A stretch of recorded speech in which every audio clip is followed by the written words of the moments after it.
ARY digital کے drama serial سزاوار میں further ہم دیکھتے ہیں کہ کس طرح سے مدیحہ تو بالکل پاگل ہو چکی ہے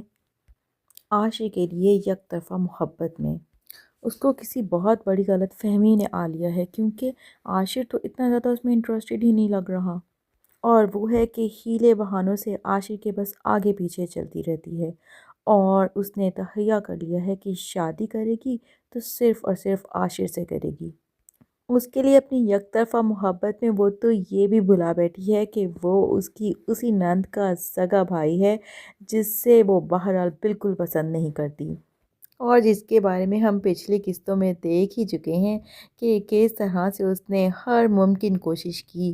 مسکان کو اپنے بھائی رضا کی زندگی سے بہت دور بھگانے میں، لیکن ہونی کو کون ٹال سکتا ہے سمرن؟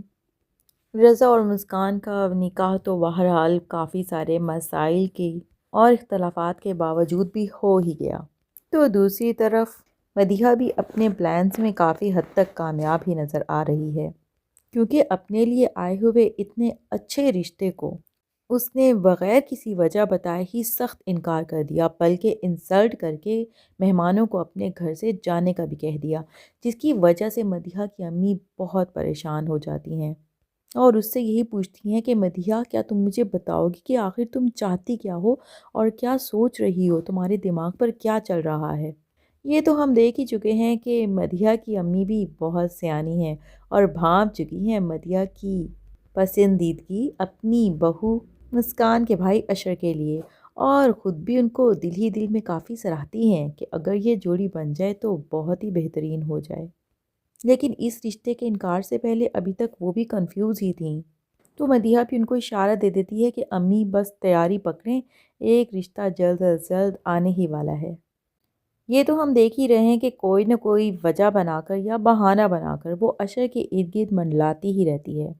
تو دوسری طرف ہم دیکھتے ہیں کہ اشر صاحب خود تو رضا کی بہن یعنی کہ مدیحہ بی بی کو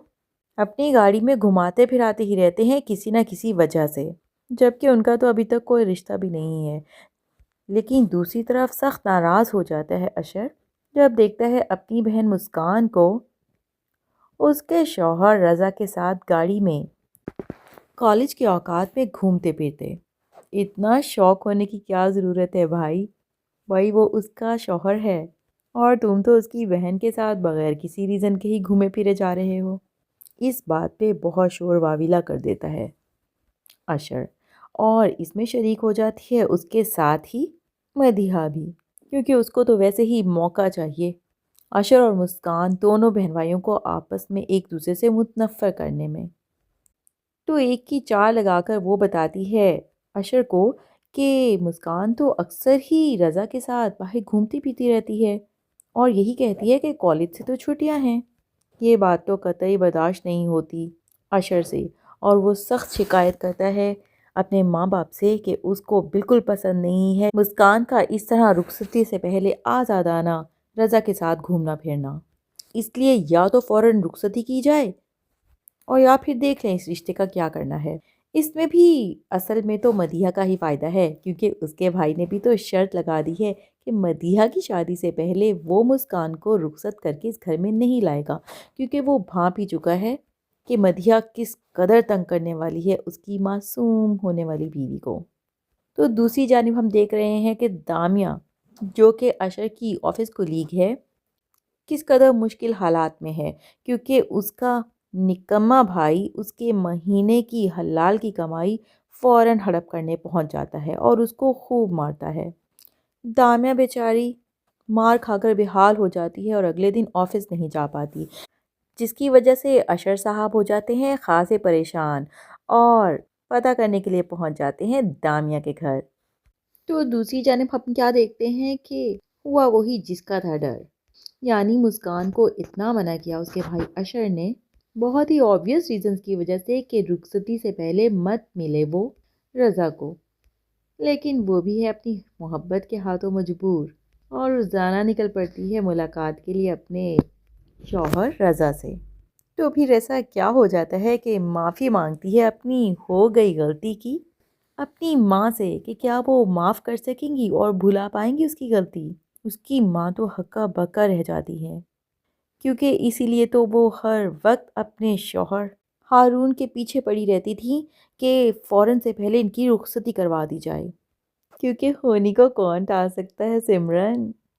اس لیے اب ریحانہ بیگم کافی پریشان ہے کہ آخر وہ کریں تو کریں کیا، اور کس طرح سے مسکان کے بھائی اور باپ کو یہ بات بتانے کا حوصلہ کریں۔ ادھر جناب مدیحہ کو بھی بس ہر وقت غصہ ہی آیا رہتا ہے کہ اشر اس پہ نظر کرم آخر کیوں نہیں کرتا۔ جب اس کو علم ہوتا ہے کہ اشر کے والدین کی 25ویں سالگرہ ہے شادی کی، تو وہ تو اشر صاحب کو امپریس کرنے کے لیے فوراً آؤ بھگت میں لگ جاتی ہیں اور خوب تیاریاں کرتی ہیں، میڈم اپنے ہونے والے سسر اور ساس کو خوش کرنے کے لیے، کیونکہ اسے پورا یقین ہے کہ اشر اب کسی بھی لمحے اس کو پرپوز کر دے گا، اور اس طرح سے رضا کی شرط بھی پوری ہو جائے گی، مسکان کی رخصتی سے پہلے مدیحہ کی رخصتی۔ تو اب رہ جاتی ہیں پیچھے دامیہ اور دوسری جانب سنبل، جو کہ اپنی اپنی کارروائیوں میں پوری طرح سے مصروف ہیں۔ دامیہ اپنی معصومیت کا جال پھیلاتی ہے، تو دوسری طرف سنبل اپنی خوبصورتی کا، رضا کو حاصل کرنے کے لیے اور اشر کو حاصل کرنے کے لیے۔ یہ راز بھی جلد ہی کھلنے والا ہے کہ آخر کس کے حصے میں آئیں گے اشر صاحب اور رضا صاحب۔ دامیہ کی ماں بھی اب اس غربت سے اپنی بیٹی کو دور کرنا چاہتی ہے، اس لیے پوری طرح سے اس کی پلاننگ کا حصہ بن جاتی ہے، کیونکہ نکمے بیٹے سے تو کوئی امید رکھنا اب بالکل بے وقوفی والی بات ہے، وہ تو بس ہر چیز ہتھیانے کے چکر میں ہی بیٹھا ہوا ہے۔ دوستو، آپ کو کیا لگتا ہے کہ وٹا سٹا کا یہ جو رشتہ بننے جا رہا ہے، کیا یہ کوئی مثبت تبدیلی لائے گا یا حالات کو مزید بگاڑ دے گا؟ کیونکہ نارملی تو اس معاشرے میں یہی دیکھا گیا ہے کہ وٹے سٹے کے رشتے سے اچھے اچھے رشتے بالکل برباد ہو جاتے ہیں، اور 2 نہیں بلکہ 4 افراد کی زندگی پوری طرح سے متاثر ہو جاتی ہے، اور اسی طرح ان کے ساتھ جڑے ہوئے ہر رشتے کو اپنی لپیٹ میں لے لیتی ہے اس آگ کی تپش جو بھڑک اٹھتی ہے اگر اس رشتے میں کچھ اونچ نیچ ہو جائے تو۔ لیکن مسئلہ یہ ہے، اس ڈرامے میں اب اونٹ کو کسی کروٹ تو بیٹھنا ہے، کیونکہ شادی ہو جانے کے بعد تو چلیں جو نقصانات ہوں گے مسکان کے گھر والوں کو،